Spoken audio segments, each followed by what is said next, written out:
ஒரு sweet recipe தான் செய்ய போறோம். பூந்தி லட்டு தான் செய்ய போறோம். வாங்க எப்படி செய்யலாம், அதுக்கு என்னென்ன பொருள், எந்தெந்த அளவுல எடுக்கணும்ன்றத பார்த்துடலாம். ஒரு பவுல்ல 3 கப் அளவுக்கு கடலை மாவு எடுத்துக்கலாம்.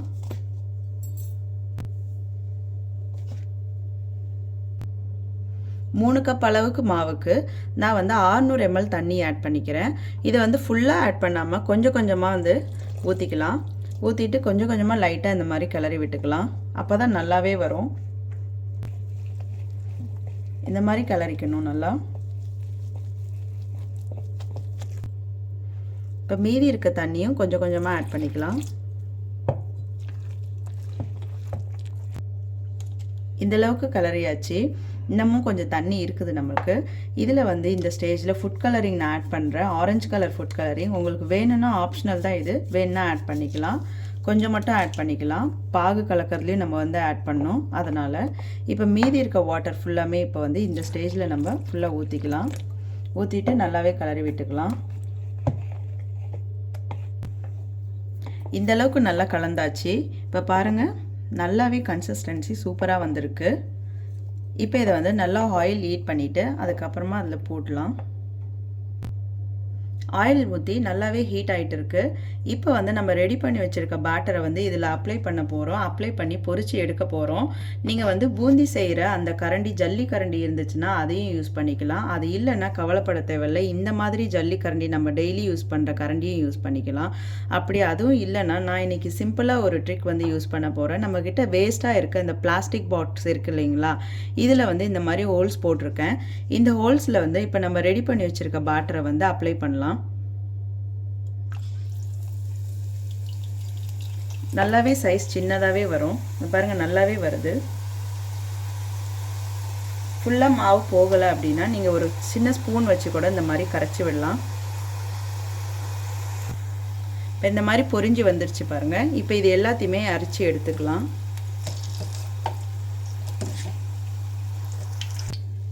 இப்போ இது எடுத்ததெல்லாம் அரைச்சி வேறு பாத்திரத்தில் மாற்றிக்கலாம்.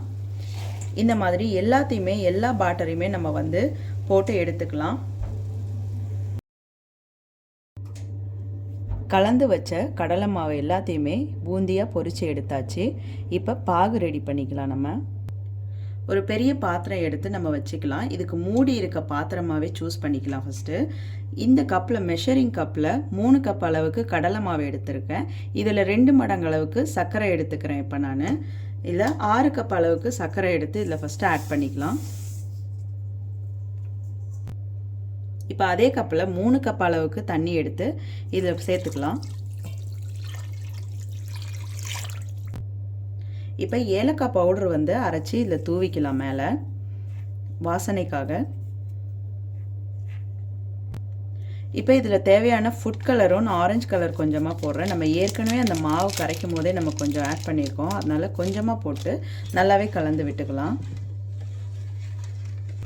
இந்த மாதிரி சர்க்கரையை நல்லாவே கலந்து விட்டுக்கலாம். தண்ணி கூட நல்லா டிசால்வ் ஆகிட்டதுக்கு அப்புறமா வந்து நல்லாவே கொதி வரட்டும். அது வரைக்கும் வெயிட் பண்ணலாம். இப்போ சர்க்கரையெல்லாம் நல்லாவே கரைஞ்சிருச்சு. இந்த ஸ்டேஜில் வந்து ஒரு 2 டேபிள் ஸ்பூன் அளவுக்கு நெய் ஆட் பண்ணுறேன்.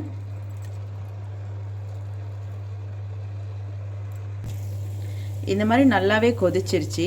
இந்த ஸ்டேஜில் வந்து ஸ்டவ்வை மீடியமில் வச்சுட்டு நம்ம ரெடி பண்ணி வச்சுருக்க பூந்தியை இதில் வந்து ஆட் பண்ணிக்கலாம். இதுக்கு எந்த கம்பி பதமும் தேவையில்லை. நம்ம பாகு ரெடி ஆயிடுச்சுன்னா மட்டும் இப்போ ரெடி பண்ணி வச்சுருக்க இந்த பூந்தியை வந்து இது கூட ஆட் பண்ணிடுறோம். நல்லாவே கிளறி விட்டுக்கலாம்.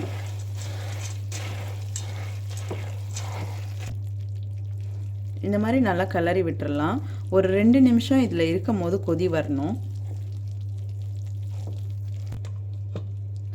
இந்த மாதிரி நல்லா அப்சர்வ் பண்ணிகிட்டே இருக்குது. நான் கொஞ்சமாக வந்து முந்திரி, திராட்சையும் வந்து நெய்யில் ரோஸ்ட் பண்ணி எடுத்திருக்கேன். இதை வந்து இது கூட ஆட் பண்ணிக்கிறேன்.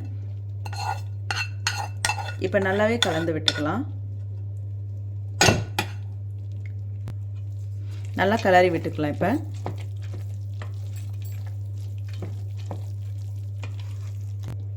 இப்போ இந்த ஸ்டேஜில் ஸ்டவ் ஆஃப் பண்ணிவிட்டு ஒரு 20 மினிட்ஸ் தம்மில் அப்படியே அந்த ஹீட்லேயே இருக்கட்டும். நல்லா இந்த மாதிரி மூடி போட்டு மூடி வச்சிடலாம்.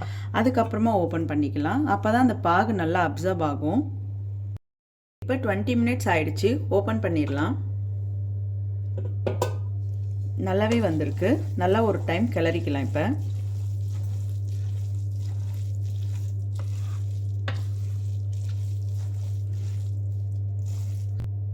இப்போ கொஞ்சமாக எடுத்துக்கலாம். இந்த மாதிரி எல்லா லட்டையுமே நம்ம வந்து பிடிச்சி எடுத்துக்கலாம். இப்போ சூப்பரான கலர்ஃபுல்லான பூந்தி லட்டு ரெடி ஆயிடுச்சு. இதை நீங்களும் வீட்டில் ட்ரை பண்ணிட்டு எப்படி இருக்குன்னு கமெண்ட்ல சொல்லுங்க. இந்த வீடியோ உங்களுக்கு பிடிச்சிருந்ததுன்னா எங்க சேனலை சப்ஸ்கிரைப் பண்ணுங்க, லைக் பண்ணுங்க, கமெண்ட் பண்ணுங்க, உங்க ஃப்ரெண்ட்ஸுக்கும் ஷேர் பண்ணுங்க.